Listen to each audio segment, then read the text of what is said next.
Hindi naman lahat mga balasubas na ganito yung mangyayari. If such thing will happen in the South China Sea, the inevitable consequences are alarming just to even think about. So that it is the point. So that is the point of that maritime center. Tama. Kahit nga isda nandyan, no?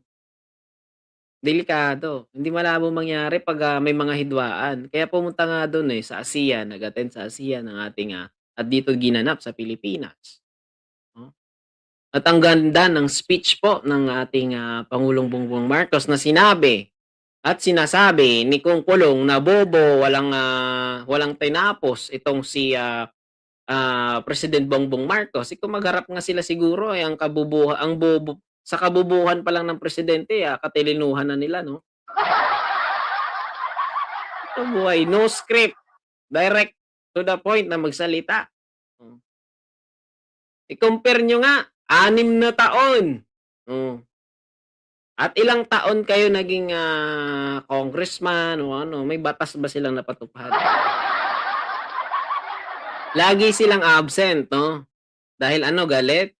Hindi, normal lang 'yan.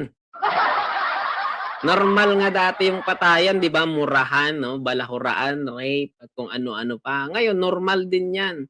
Pero believe din ako 'no, sa ating, former Vice President Lenny na hinarap niya talaga, 'to si, Digong 'no, na siya ang presidente, 'no, si former President Digong 'no, na kahit yung kanyang personal, life ay pinapasukan even itong si, Senator Laila de Lima, pati yung mga X-rated 'no, pina-view talaga 'no, ay pinakita.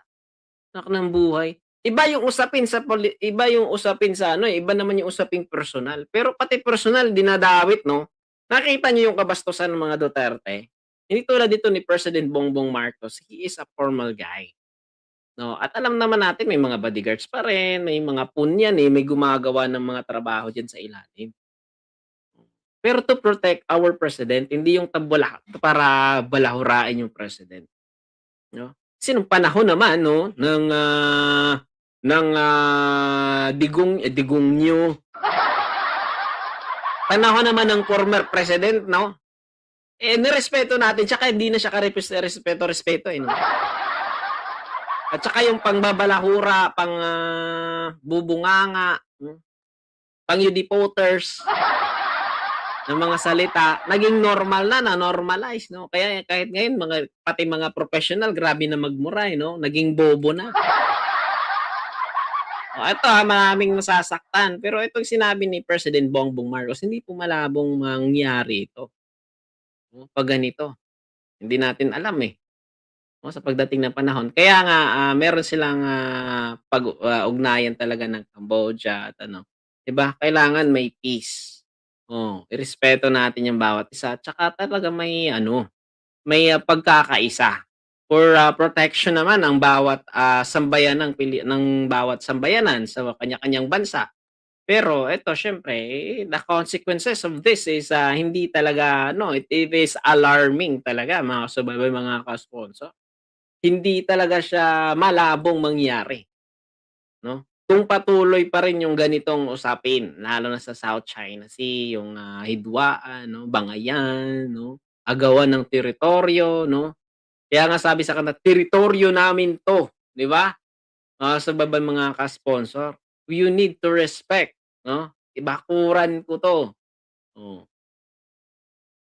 Hindi mo basta-bastang pasukin 'yan, lalo na 'pag walang permiso. Pero siyempre dahil, lagi tayong binubully 'no, kaya nga tayo binubully kasi itong ating administrasyon na kahit anong administrasyon 'no, maraming buaya, maraming magnanakaw, walang unity 'no, kaya hindi nagkakaisa dahil maraming, bulakaw, maraming gustong umupo na kahit hindi niyo pa termino gusto niyo ng umupo 'no, o kahit pa alanganin pa 'no, at kahit hindi pa kayo gusto ng ano, ng sambayan ng Pilipino at alam naman ng sambayan ng Pilipino kung sino talaga ang gustong iluklok at iupo 'no. Nangunguna na kayo imbes na tulungan niyo ang bansang Pilipinas, tulungan ninyo ang administrasyon 'no, sa paglutas kung anong problema 'no, na kinakaharap ngayon ng ating bansa 'no. At lahat na lang isinisisi, pati pagtaas ng gasolina, hindi naman talaga bababa ito eh. Oh, itong mga nangyayari, bilihin, lahat hindi yan nabababa. Kaya ipanalangin natin yung bansang Pilipinas, hindi yung grabe naman kayo, magbabangayan, no? Hindi na-appreciate to ng mga supporters eh. Ito yung sinabi ni President Bongbong Marcos, hindi nila na-appreciate yan because ang thinking nila is to destabilize the administration, no? Para mailuklok ang kanilang idol. Iluklok ko kayo dyan eh.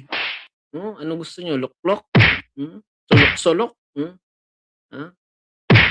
Kabuhi mo ron. Bigwasan, mabigwasan. No? Anong gusto nyo? Bigwasan, no? No? Pakamahay, nako talaga. Kininam. Anong buhay talaga. No? Nagmura na tayo tuloy. Puro kayo magagaling, hindi naman kayo, wala naman kayong solusyon ng buhay nyo. Ng buhay nyo. Nakasabay mga ka-sponsor, no? Kaya proceed tayo sa next topic pag naano kasi yung concern ng ating presidente, no? Mga kasabay mga ka-sponsor. Pag nakita ko kasi yung concern ng ating presidente, naawa ako eh. Oh, at mas lala akong naaawa sa mga utak tae. Mga professional naman sila, alam naman nila yung batas, alam naman nila kahit biblical aspects, alam nila. Quran aspects, alam nila. Pero yung sentido común nila, wala eh. Kung si ano pa, kininam. Gusto Kapampangan, tanay-dana nyo. Ang buhay. Naiinis ako eh. Sarap pa, kutukutuhon ta mo ron. Anak ng buhay. Di puga karon masulok-sulok ko na mo karon na eh. Tampao naman, left and right, tampa nga manggaranon, tampa nga pinubre. Anak ng buhay talaga. Sabi ko po, sampal ng mayaman o sampal ng mahirap. Sampal kasi ng mayaman, pag ganun lang eh. Pag mahirap kasi yung sumampal talaga eh. Kaluluwa mo labas eh. No?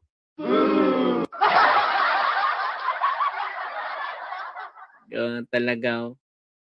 Pasensya na kayo, nagmumura tayo. Naiinis lang talaga ako eh.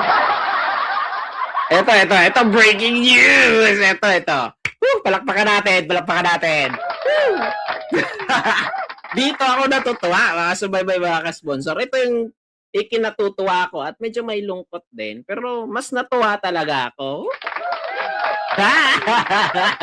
Maraming naasar sa akin dito eh, no? Mga pastor dyan, mga pastori nyo dyan, idol nyo. Ito na. Ito na yung idol nyo.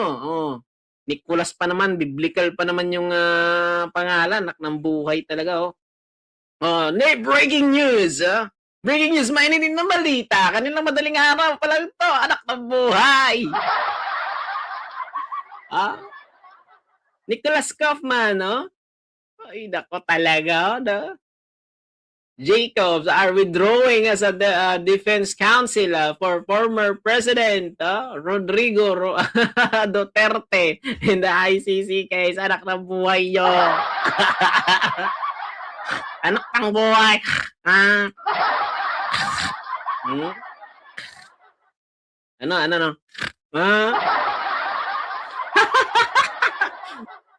Ito good news at meron ding bad news kasi bad news to sa mga supporters.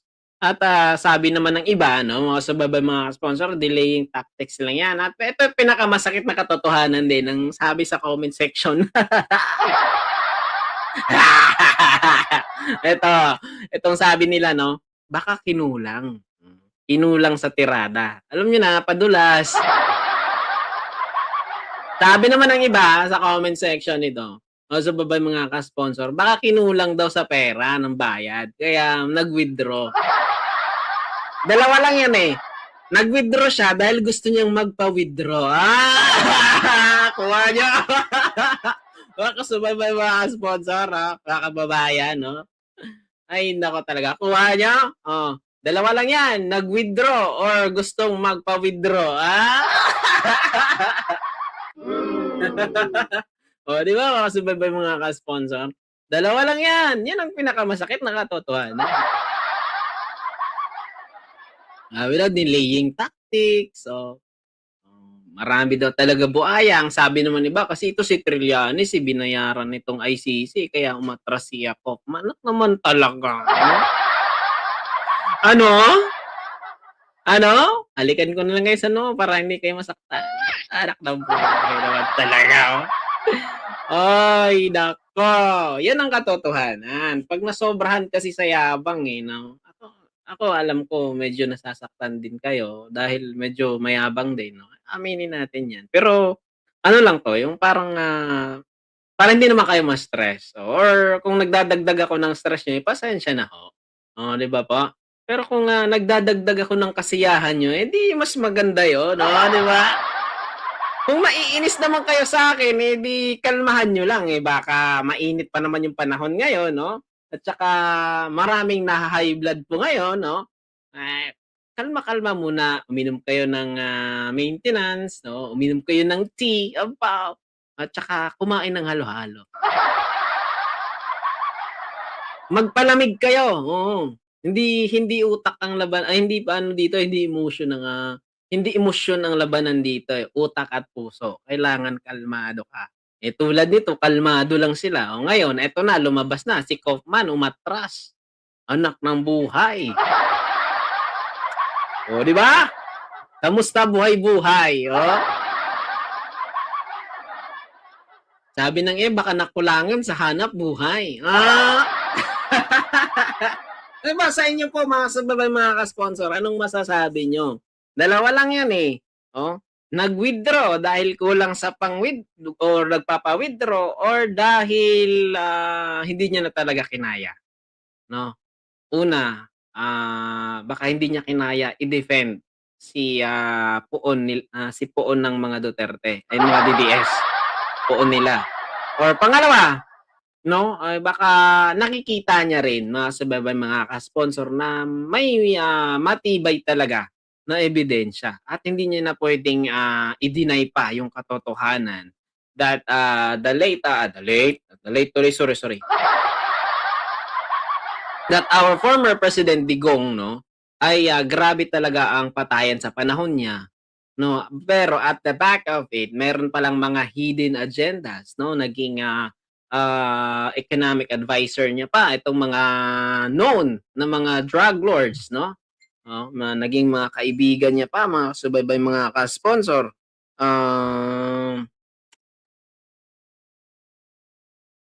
Sa ano, sa kanyang, panunungkulan at naging mga ano niya pa 'no, mga kaibigan talaga ng kanyang mga anak 'no, at dini-deny pa 'no, mga subaybang mga ka-sponsor. At ito, itong mga pekeng ano, 'di umano, eh, nasa Davao daw, 'di umano ito ginagawa at tama talaga yung sinabi ni, Alice Go 'no, itong mga pekeng mga birth certificate 'di umano nasa area ng Davao ginagawa, sa lugar ng isang senador doon sa Davao, anak ng buhay talaga. Oo. So, anong masasabi niyo diyan, mga subaybang mga ka-sponsor? Good news ba ito o bad news? Para kasi sa iba good news, pero meron namang bad news dahil delaying tactics daw. Pero naman na para sa meron namang nasasaktan, eh. No, eh, 'yan ang katotohanan. Wala namang ibang aligasyon talaga na mas matibay kundi itong patayan, no, GK na akala mo ang, pinapatay ay malalaki, hindi.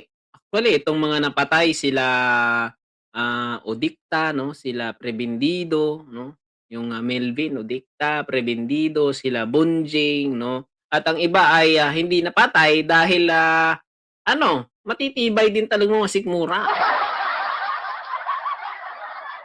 At yung mga nabuhay naman na, pinapatay, kaya pala daw di umano pinapatay 'no, ng ating, former President Digong, aray. Dahil, kumpetensya daw sa gawaing ilegal di umano. Kaya nagkakagano'n, Kasi nakikita natin 'no, pumunta yan siya dun sa Region 6, yung namatay na pinatay ng amo 'no, sa Middle East itong si Di Mapeles, nakakaawa. Pumunta yun ng ating former president. Yun pala, pero opinyon lang 'to, yun pala, parang, nagpapa-hype 'no, para sumikat ang pangalan. Dahil hindi naman talaga sikat ang apelidong Duterte sa buong Pilipinas, only in Davao lang talaga sila kilala, most probably mga ka-sponsor.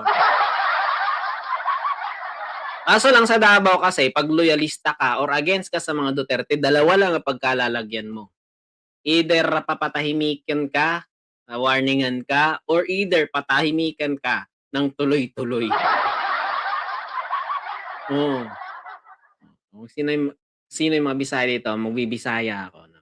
Oh, tinuod man na dili.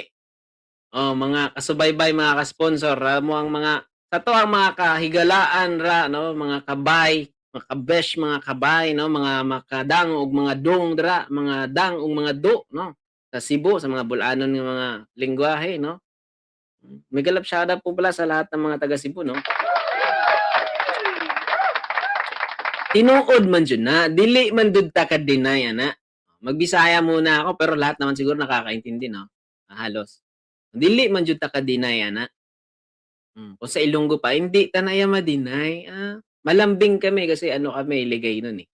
Hindi nila ma-deny, nga muna iyang gakatabo ya even sa, Region 6 ya grabeng patayan pero mga gagmay lang yang nga mga isda ang ginapamatay, ang mga dagko yang nga isda ya, galagaw-lagaw lang gyapon. Tanawan Mindanao na Bisaya, oh. Kahibalo man jud ta ana mga kasubaybay, mga ka-sponsor, mga kababayan, dira, nga sa atoang lugar ring ana jud ang ana jud 'no. O kanang mga halos politicians kanang mga negosyo, kahibalo man jud ta nga naa pod sila'y mga negosyo nga lahi pod 'no, nga dili legal, oh. Mga politicians na may maraming mga negosyo 'no, meron din silang mga negosyong hindi legal, may mga illegal din at hindi natin puwedeng itago 'yan. Dahil once nakasama din ako sa ganyan, na tirada, eh. Totoo lang, oo.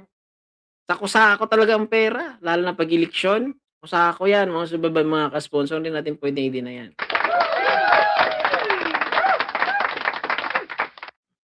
Once lang 'yun, sumama ako. Kaya pero para sa akin 'no, mega love shoutout pala kay Sir Mike, Sir Vera, 'no, sa Vengadors, mega love shoutout po sa lahat 'no. Ganyan ang katotohanan. So, hindi puwede nating itago 'yan. Tulad nito ngayon 'no, 'di ba, lumabas na rin, pa dahan-dahan, dahan-dahan. Oh, pero para sa akin kung sino man yung nakaupo, yung lagi ko ngang sinasabi 'no, pa-subaybay mga sino man yung nakaupo 'no, respeto natin. Good or bad man yan na leader, we need to respect. We need to respect the administration, we need to respect the law. Oh, pero 'pag alam natin na balahura na talaga siyempre gagawa din tayo ng paraan in a good way, not in a bad way 'no. Kasi 'pag, bad way ko, it can cause coalition, it can cause a distraction, not only for our family but also to the community 'no, lalo na sa bansang Pilipinas. Oh, tulad nito, maraming, ito dagdagan lang natin, kasi ito si Koopman nag-withdraw na, 'no. Tulad nito yung patayan sa war on drugs o sa signature campaign nila. Marami akong, kaibigan diyan ng mga leader ng mga signature ay kakilala, hindi pala kakilala kasi yung kaibigan close na close, eh. At, meron din akong best friend, yung mga tiyuhin, tiyahin niya ay naging leader din, ng signature campaign 'no. Against sila sa mga adik, pero yung mga kamag-anakan nila puro adik, 'no. Nasa drugs watch list ng, ng barangay, ng, lungsod.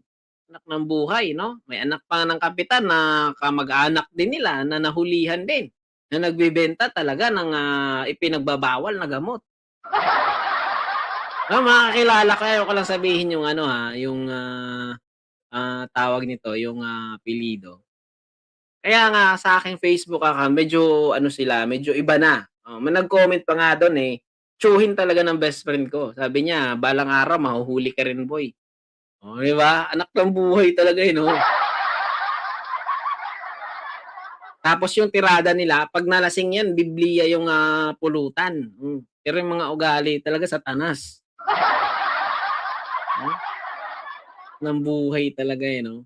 Kaya bago tayo magpuna 'no, sa presidente, Alamin na kung anong katotohanan, yung behind, yung, totoong nangyari, yung magfa-fact check tayo. Kaya ayun, ito mga tulad nito may good news talaga 'to 'no, si Nicholas Kaufman. Ikaw ba naman 'no, kahit alam kasi hindi naman po natin masisisi yung mga abogado bakit, kahit alam nila na mali na ang kanilang, kliyente, ide-defend nila 'yan. Una, may bayad sila at una para i-prove din ang kanilang sarili, i-prove nila ang kanilang sarili na magaling talaga silang abogado. Gusto talaga nilang ipanalo dahil credit din po 'yun sa kanila as a lawyer 'no, as a defender of their client, 'di ba, mga subaybay mga ka-sponsor. Pero 'pag, ang katotohanan lalabas at lalabas din 'yan, hindi naman tayo perpekto and even me, I'm not a perfect person, 'no. Pero I'm trying to ilahad na ganyan ang realidad ng buhay. Kung nasa kapangyarihan ka, 'wag kang abuso. Kung nasa kapangyarihan ka, hindi puwede ikaw ang irespeto, kamay na baka lagi yung, titira mo. Yung ikaw yung, gusto mo irespeto ka. Para sa akin kasi 'pag nagtuturo ako ng ano sa mga kabataan hindi ako gano'n, eh. Gusto ko sila irespeto, eh. Hindi yung ako ang irespeto nila dahil kuya, sir ako nila, hindi gano'n. Kundi ang, gagawin natin ganito, dapat yung leader 'no, ganito yun. Ikaw yung magbigay respeto sa mga tao sa paligid mo, sa community man, sa sambayan ng Pilipino. Hindi yung ikaw na, "Oh, astig kasi ako, eh, oh, papatayin kita 'pag hindi ka susunod sa akin, 'pag against ka sa'kin." Hindi gano'n, oo. In order to gain the respect of those people around you and in the community, kahit kapitbahay mo, batang maliit man, malaki man diyan, ikaw muna ang mag-build nun, 'no. Dapat marunong kang rumespeto sa kanila para ikaw ay irespeto nila, then makukuha mo na kung ano yung mga kiliti nila, kung anong gusto nila, yung mga hinaing nila in a good way, 'no, hindi yung balahura agad. 'Di ba mga sumbabay, mga ka-sponsor? Yun lang po yung masasabi ko. Kaya 'no, palakpakan natin ang ating mga sarili, palakpakan natin yung ating, presidente, 'no, kahit na binabato siya ng basurang bunganga 'no, ng mga ganitong tao 'no. Oo. Kasi mas mabaho pa 'yan sa basura, eh, 'pag, ganyan yung bunganga mo, eh, puro ka balahura, puro ka puna, wala ka namang ginagawa, walang buhay 'no? Kaya palakpakan natin na even na in spite or despite man sa pinagdadaanan ng bansang Pilipinas, meron pa ring mga Pilipino na mahal ang bansang Pilipinas.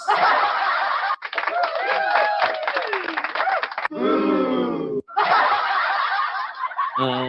Yung iba kasi mahal nila pera lang, eh, yung mahal nila politicians, eh. Hindi, mahalin natin ang bansang Pilipinas. Tulungan natin ang pangulo. Tulungan nating umunlad ang ating community. Mapabarangay man 'yan, mapalungsod man 'yan, hanggang sa pinakamataas. Dahil kung nagtutulungan tayo tapos walang kurakot, tignan mo, look 'no, i-compare natin 'no, realidad, real talk 'no, ang Singapore maliit na bansa. Dahil na minimize nila yung ano, yung corruption, even though may corrupt pa rin, pero hindi tulad dito sa ating bansa 'no. Number 3 na tayo, eh, 'no, tindi talaga, eh, 'no. Noong 2017 'no, number 7 naman yung isa. Sino bang presidente 'no? Anak naman talaga, eh, 'no, pinaka-corrupt na presidente 'no, number 7 ng bansang Pilipinas noong 2017. Ngayon number 3 tumaas. Dahil 'no, sa mga buaya diyan sa ilalim at dinadagdagan pa ng mga against administrasyon 'no. Dinadagdagan pa nila, may mga utang na sinasalo ng, ating presidente ngayon na nanggaling pa sa nakaraang administrasyon, 'no? Pero opinyon natin 'to 'no, at sa inyo opinyon niyo 'yan, I respect all of you 'no, walang kulay-kulay, mga subaybay mga ka-sponsor. Kaya ang hirap mong mahalin Pilipinas pero sige lang, patuloy lang 'no, in spite or despite of this, situation na dinadaanan natin dito sa bansang Pilipinas. Magkaisa tayo, yun lang hinihingi ko. At ipag-pray natin, Muslim ka man, Kristiyano, ano ka mang sekta, 'no? Ipag-pray natin ang bansang Pilipinas na magkaroon ng peace, unity, and harmony. Lagi kong sinasabi. At yun lang po 'no, mga kasubaybay, mga ka-sponsor, mga kababayan ko, pasensya na nagmura ako kanina, dahil medyo uminit lang talaga yung, ano 'no, yung ating, ano, yung naiinis ka lang konti, konti lang naman. Pero yun lang po 'no, at sana nagbigay din ako ng, konting, ano sa inyo 'no, sana nagustuhan niyo rin mga subaybay, mga sponsor, kahit hindi naman talaga intact at hindi perpekto. At yun lang po 'no, ingat-ingat kayo lagi sa lahat na nakasubaybay ng Newly Random News. Maraming salamat sa inyo. God bless sa inyo kung saan man kayong ibayon ng, bansa o saan man kayo ibayan ng mundo 'no, ay, ah lagi kayong mag-ingat and God bless sa inyong whole family. And then 'no, sa admin po kay Ma'am Admin Rich 'no, ay,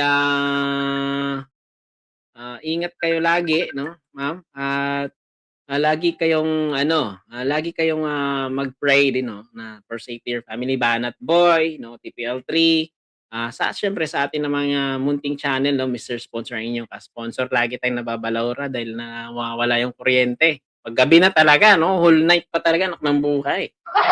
Pero ano talaga, tinetest yung patience natin, tinetest yung, kung ano tayo, 'di ba? We are not perfect, we're just human. So, we need to pour out what was inside of us, 'no? At yun lang po 'no, ingat-ingat at mabuhay ang bansang Pilipinas, mabuhay tayo, mabuhay ang sambayanang Pilipino. God bless us all. Maraming maraming salamat sa inyo.